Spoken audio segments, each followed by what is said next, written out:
It's about 5:20 a.m. I'm guessing you're still in bed being weak. I'm gonna get in a 6-mile run, a couple of sets of burpees while I'm at it. When I get back, I'm gonna give you an update report on my cut and share a little knowledge about the cutting and bulking process. I'll see you in the Easy 6.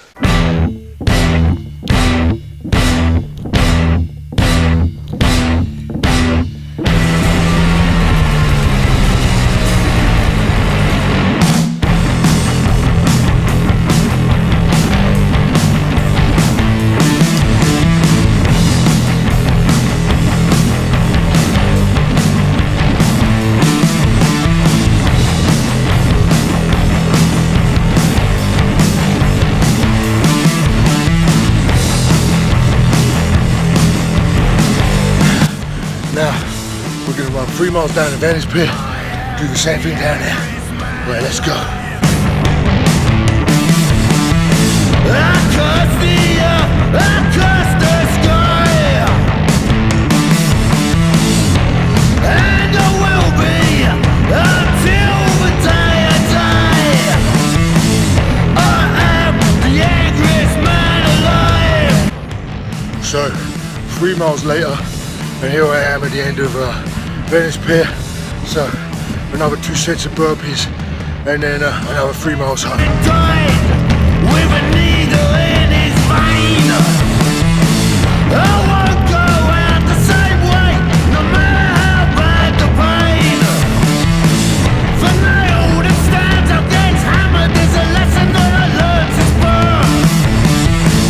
Keep your head down, keep your mouth shut, or you'll get fucking hurt.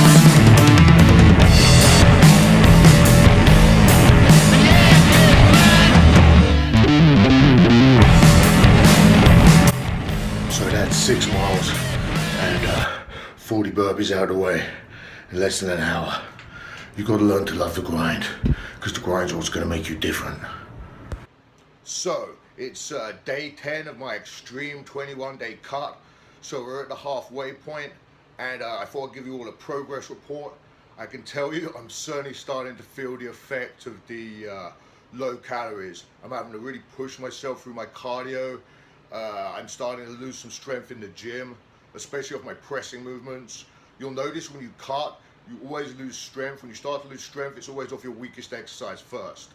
For instance, my deadlift never goes down at all, which is my strongest exercise. Shoulder press and bench press, which I'm always struggling to put out the big numbers on, they start dropping straight away. Which is one of the reasons I would not run this kind of diet for more than 21 days, because it is extremely restricted calories, and if you run it for longer than 21 days, you are going to start losing muscle.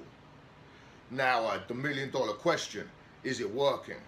Well, I didn't weigh myself at the beginning because I'm not looking to lose a huge amount of scale weight. I'm just going on by eye and whether or not I'm losing the fat of my lower abs. So here's me last week.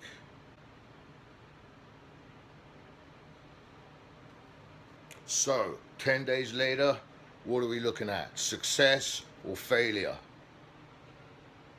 Well, as you can see, I've lost some fat off the front. I'm very pleased, actually. I think in the next 10 days we should be able to get that right the way down. And if not, as I said, it's going to be time to stop cutting anyway and run to maintenance for a bit before I start losing strength.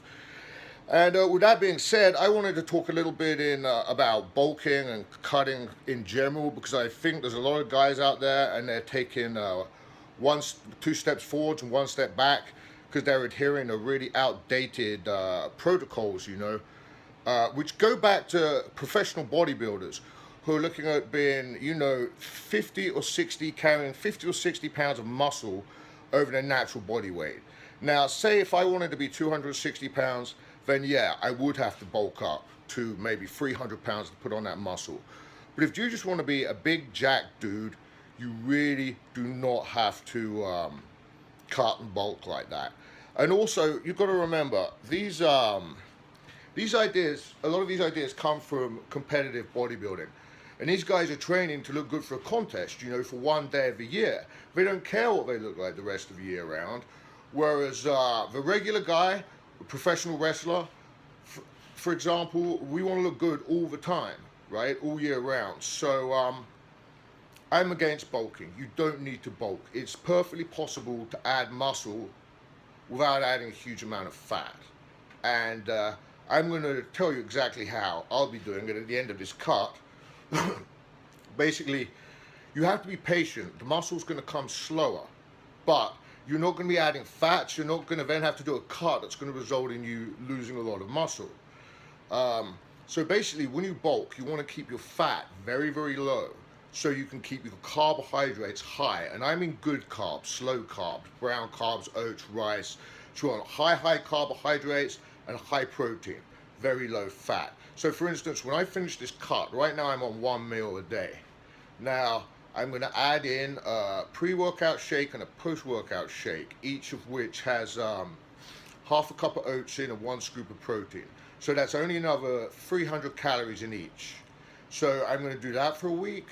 Then I'm going to double, so it's a cup of oats, 2 scoops of protein, so it's 600 calories in each one. So then it's another 1,200 calories a week later.